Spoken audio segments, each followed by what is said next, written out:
ನಮಸ್ತೆ ವೀಕ್ಷಕರೇ, Raj four city YouTube ಚಾನಲ್ಗೆ ಸ್ವಾಗತ. ವೀಕ್ಷಕರೇ, ಒಂದು ಮಹೀಂದ್ರ ವೆರಟೋ ಯೆಲ್ಲೋ ಬೋರ್ಡ್ ಕಾರಿ ಒಂದು 2016 ಮಾಡಲು ಒಂದು ಕಾರ್ ಸೇಲಿಗೆ ಬಂದಿದೆ ವೀಕ್ಷಕರೇ. ಈ ಗಾಡಿದು ಫುಲ್ ಡೀಟೇಲ್ಸ್ ಬೇಕು ಮತ್ತು ಗಾಡಿಯವ್ರದ್ದು ಕಾಂಟ್ಯಾಕ್ಟ್ ನಂಬರ್ ಬೇಕಂದರೆ ನೀವು ಆದಷ್ಟು ವೀಡಿಯೋನ ಪೂರ್ತಿ ನೋಡಿ, ನಿಮಗೆ ಫುಲ್ ಡೀಟೇಲ್ಸ್ ಸಿಗುತ್ತೆ. ಮತ್ತು ಗಾಡಿಯವ್ರ ಕಾಂಟ್ಯಾಕ್ಟ್ ನಂಬರ್ ವೀಡಿಯೋದಲ್ಲೇ ಮುಂದೆ ಹಾಕಿರ್ತೀವಿ, ಗಾಡಿ ಓನರ್ ನಂಬರ್ ಅಂತ ಮುಂದೆ ಸಿಗುತ್ತೆ ವೀಕ್ಷಕರೇ. ಮತ್ತು ಕನ್ಫ್ಯೂಸ್ ಮಾಡ್ಕೊಂಡು ಈ ನಂಬರ್ಗೆ ಯಾರು ಕಾಲ್ ಮಾಡ್ಕೋಬೇಡಿ, ಇದು ಗಾಡಿ ಓನರ್ ನಂಬರ್ ಅಲ್ಲ ವೀಕ್ಷಕರೇ, ಇದು ನಮ್ಮ ಯೂಟ್ಯೂಬ್ ಚಾನಲ್ದು ವಾಟ್ಸಪ್ ಸಂಖ್ಯೆ. ತುಂಬ ಜನ ಕನ್ಫ್ಯೂಸ್ ಮಾಡ್ಕೊಂಡು ಈ ನಂಬರ್ ಕಾಲ್ ಮಾಡ್ತಿದ್ರು, ಹಾಗಾಗಿ ಹೇಳ್ತೀನಿ. ಇದು ಗಾಡಿ ಓನರ್ ನಂಬರ್ ಮುಂದೆ ಹಾಕಿರ್ತೀವಿ, ಇದು ನಮ್ಮ ಯೂಟ್ಯೂಬ್ ಚಾನಲ್ದು ವಾಟ್ಸಪ್ ಸಂಖ್ಯೆ. ಈ ನಂಬರ್ ಏನಕ್ಕೆ ಹಾಕಿದ್ವಿ ಅಂದರೆ, ನಿಮ್ದು ಯಾವ್ದಾದ್ರು ಗಾಡಿ ಸೇಲಿಗಿತ್ತು ಅಂದರೆ ಮಾತ್ರ ಆ ಗಾಡಿದು ಒಂದು 5-6 ಫೋಟೋಸ್ ಕ್ಲಿಯರಾಗಿ ತೆಗೆದುಬಿಟ್ಟು ಒಂದು RC ಕಾರ್ಡ್ ಫೋಟೋನ ವಾಟ್ಸಪ್ಪಲ್ಲಿ ಸೆಂಡ್ ಮಾಡಿದರೆ ಸಾಕು ವೀಕ್ಷಕರೇ. ನೀವು ಸೆಂಡ್ ಮಾಡಾದಮೇಲೆ ಪುನಃ ನೀವು ನಮಗೆ ಕಾಲ್ ಮಾಡೋ ಅವಶ್ಯಕತೆ ಇರೋದಿಲ್ಲ, ನಾವೇ ನಿಮಗೆ ಕಾಲ್ ಮಾಡಿಬಿಟ್ಟು ಗಾಡಿದು ಡೀಟೇಲ್ಸ್ ಎಲ್ಲ ತಿಳ್ಕೊಂಡು ನಮ್ಮ ಯೂಟ್ಯೂಬ್ ಚಾನಲಲ್ಲಿ ಅಪ್ಲೋಡ್ ಮಾಡ್ತೇವೆ. ಆದಷ್ಟು ಬೇಗ ಸೇಲ್ ಆಗೋ ಚಾನ್ಸ್ ಇರುತ್ತೆ ಅಂತ ಹೇಳ್ಬೋದು ವೀಕ್ಷಕರೇ. ನೀವೇನು ಕೊಟ್ಟಂಥ ಮಾಹಿತಿ ಮತ್ತು ಕೊಟ್ಟಂಥ ಕಾಂಟ್ಯಾಕ್ಟ್ ನಂಬರ್ನೇ ಡೈರೆಕ್ಟ್ ಯೂಟ್ಯೂಬ್ ಬುಡದಲ್ಲಿ ಅಪ್ಲೋಡ್ ಮಾಡೋದ್ರಿಂದ ನಮ್ಮ ಯೂಟ್ಯೂಬ್ ಚಾನಲ್ ನೋಡ್ತಿರೋಂಥ ಯಾರಾದರೂ ನಿಮ್ಮ ಗಾಡಿ ಇಷ್ಟ ಆಯಿತು ಅಂದರೆ ಡೈರೆಕ್ಟಾಗಿ ನಿಮ್ಮನ್ನೇ ಕಾಂಟ್ಯಾಕ್ಟ್ ಮಾಡಿ ಗಾಡಿನ ತಗೊಳ್ತಾರಂತ ಹೇಳ್ಬೋದು ವೀಕ್ಷಕರೇ. ಇನ್ನು ಈ ಗಾಡಿ ಯಾರಿಗಾದ್ರೂ ಅವಶ್ಯಕತೆ ಇದ್ದರೆ ಅಂಥವ್ರು ಕೂಡ ವಿಡಿಯೋ ಶೇರ್ ಮಾಡೋದನ್ನು ಮರಿಬೇಡಿ, ಮತ್ತು ವಿಡಿಯೋಕ್ಕೆ ಒಂದು ಲೈಕ್ ಕೊಟ್ಟು, ಇನ್ನು ನಮ್ಮ ಚಾನಲ್ ಯಾರಾದರೂ ಹೊಸ್ದಾಗಿ ನೋಡ್ತಾ ಇದ್ದರೆ ಅಥವಾ ಇನ್ನು ಯಾರಾದರೂ ನಮ್ಮ ಚಾನಲ್ ಸಬ್ಸ್ಕ್ರೈಬ್ ಮಾಡ್ಕೊಂಡಿಲ್ಲ ಅಂದರೆ ಸಬ್ಸ್ಕ್ರೈಬ್ ಮಾಡ್ಕೊಳ್ಳಿ. ಯಾಕಂದರೆ ನೆಕ್ಸ್ಟ್ ನಾವು ಯಾವುದೇ ವಿಡಿಯೋ ಯೂಟ್ಯೂಬಲ್ಲಿ ಅಪ್ಲೋಡ್ ಮಾಡಿದರೆ ನಿಮಗೆ ಬೇಗ ಬಂದು ತಲುಪುತ್ತೆ ಅಂತ ಹೇಳ್ಬೋದು ವೀಕ್ಷಕರೇ. ಇನ್ನು ಈ ಗಾಡಿದು ಡೀಟೇಲ್ಸ್ ನೋಡೋದಾದರೆ, ಈ ಗಾಡಿ ಡೀಟೇಲ್ಸ್ನ ಗಾಡಿ ಓನರ್ ತಿಳಿಸಿದ್ದಾರೆ. ಅವ್ರು ಏನೇನು ಹೇಳಿದ್ರು ಅಂತೇಳಿ ಒಂದು ಆಡಿಯೋನ ಪ್ಲೇ ಮಾಡ್ತೀನಿ, ವಿಡಿಯೋನ ಆದಷ್ಟು ಪೂರ್ತಿ ನೋಡಿ, ನಿಮಗೆ ಫುಲ್ ಡೀಟೇಲ್ಸ್ ಸಿಗುತ್ತೆ. ಮತ್ತು ಕಾಂಟ್ಯಾಕ್ಟ್ ನಂಬರ್ ಈಗ ಡಿಸ್ಪ್ಲೇ ಮೇಲೆ ಬರ್ತಿರುತ್ತೆ ನೋಡಿ, ಗಾಡಿ ಓನರ್ ನಂಬರ್ ಅಂತ, ನೀವು ಡೈರೆಕ್ಟಾಗಿ ಅವ್ರಿಗೂ ಸಹ ಕಾಂಟ್ಯಾಕ್ಟ್ ಮಾಡ್ಕೊಬೋದು. ಹೇಳಿ ಸರ್. ಹೇಳಿ ಸರ್, ಯಾವ್ದು ಸರ್ ಅದು? ಮಹೇಂದ್ರ ವೆರಟೋನಾ? ಹಾಂ ಸರ್, ಯಾವುದು D4 ಯಾವ್ದು ಬರುತ್ತೆ ಅದು? ಅದು D4 ಇದೆ ಸರ್.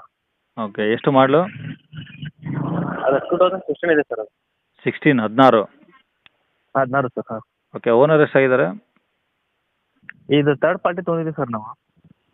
ನೀವು ತರ್ಡ್ ಓನರಾ ಅಥವಾ ಫೋರ್ತ್ ಓನರಾ? ನಾವು ಥರ್ಡ್ ಓನರ್ ಸರ್. ನೀವೇ ತರ್ಡ್ ಓನರು? ಹಾಂ ಸರ್. ಓಕೆ. ಎಷ್ಟು ಹೊಡಿದೆ ಗಾಡಿ? ಅದು 185 ಹೊಡಿದೆ ಸರ್. ಓಕೆ. ಇದು ಎಲ್ಲ ಬೋರ್ಡ್ಗಲ್ಲ? ಹಾಂ, ಎಲ್ಲೋ ಬೋರ್ಡ್ ಇದೆ sir. Okay sir. FC, insurance, tax ಎಲ್ಲ ರನ್ನಿಂಗ್ ಇದಾವಾ? ಹಾಂ ಸರ್, ರನ್ನಿಂಗ್ ಇದೆ ಸರ್. ಯಾವುದು ಡ್ಯೂ ಇಲ್ವಾ?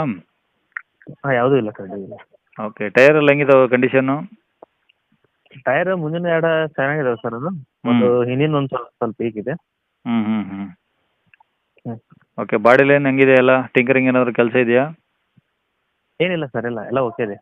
ಹಾಂ, ಏನು ₹1 ಕೆಲಸ ಇಲ್ಲ? ಹಾಂ, ಏನಿಲ್ಲ ಸರ್, ಏನು ಕೆಲಸ ಇಲ್ಲ. ಓಕೆ. ಇಂಜಿನ್ ಕಂಡೀಷನ್ ಹೆಂಗಿದೆ? ಇಂಜಿನ್ ಕಂಡೀಷನ್ ಚೆನ್ನಾಗಿದೆ ಸರ್. ಈಗ ಓಡಿಸ್ತಾ ಇದ್ರು, ನಾವು ಇಲ್ಲಿ ಊರಿಗೆ ಹೋಗ್ತಾ ಇದ್ರು ಅಂತ ಒಂದು ಸ್ವಲ್ಪ ಗಾಡಿ ಕೊಡ್ತಾ ಇದ್ದೀನಿ. ಹಾಂ. ಓಕೆ. AC ಎಲ್ಲ ವರ್ಕಿಂಗ್ ಇದಾವಾ? ಹಾಂ ಸರ್, ಎಲ್ಲ ಓಕೆ ಇದೆ ಸರ್. ಓಕೆ. ಗಾಡಿ ಮೇಲೆ ಲೋನ್ ಏನಾದರೂ ಇದೆಯಾ? ಏನಿಲ್ಲ ಸರ್, ಕ್ಯಾಶ್ ಕೊಟ್ಟು ತೊಗೊಂಡಿದ್ದೀನಿ, ಗಾಡಿ ಲೋನ್ ಏನಿಲ್ಲ. ಫುಲ್ ಕ್ಯಾಶೆಲ್ಲ ಇದೆಯಾ? ಹಾಂ, ಫುಲ್ ಕ್ಯಾಶಲ್ಲಿ ಇದೆ. ಓಕೆ. ಗಾಡಿ ಕಂಡೀಷನ್ ಎಲ್ಲ ಓಕೆ ಇದೆಯಲ್ಲ, ಏನು ತೊಂದರೆ ಇಲ್ಲಲ್ಲ? ಏನಿಲ್ಲ ಸರ್, ಏನಿಲ್ಲ. ಓಕೆ. ಈ ಗಾಡಿ ಇರೋದೆಲ್ಲಿ? ಈ ಗಾಡಿ ಇರೋದು ಇಲ್ಲಿ ಹೆಗ್ನಳ್ಳಿ ಇದೆ ಸರ್. ಎಲ್ಲಿ? ಹೆಗ್ನಳ್ಳಿ ಸರ್, ಹೆಗ್ನಳ್ಳಿ, ಸುಂಕದಕಟ್ಟೆ. ಯಜ್ಞಳ್ಳಿ ಸುಂಕದಕಟ್ಟೆನಾ? ಹಾಂ ಸರ್. ಓಕೆ. ಏನು ಹೇಳ್ತೀರಿ ಗಾಡಿಗೆ ರೇಟು? ನಾವು 220 ಬಂದರೆ ಕೊಡ್ತೀವಿ ಅಂತ ಹೇಳಿದೆ ಸರ್. 220? ಹಾಂ ಸರ್. ಅದೇ ಫೈನಲ್ಲ, ಏನು ಕಡಿಮೆ ಆಗುತ್ತಾ? ಕಡಿಮೆ ಆಗುತ್ತೆ ಸರ್. ಓಕೆ. ಕಸ್ಟಮರ್ ಬಂದಾಗ ಕಡಿಮೆ ಮಾಡಿಕೊಡ್ತೀರಾ? ಹಾಂ, ಮಾಡೋಣ ಸರ್, ಏನು ಮಾಡೋಣ. ಓಕೆ. ಕಾಂಟ್ಯಾಕ್ಟ್ ನಂಬರ್ ಇದೇನಾ? ಹಾಂ, ಇದೆ ಸರ್, ಇದೆ. ಸರಿ ಸರ್, ಆಯಿತು.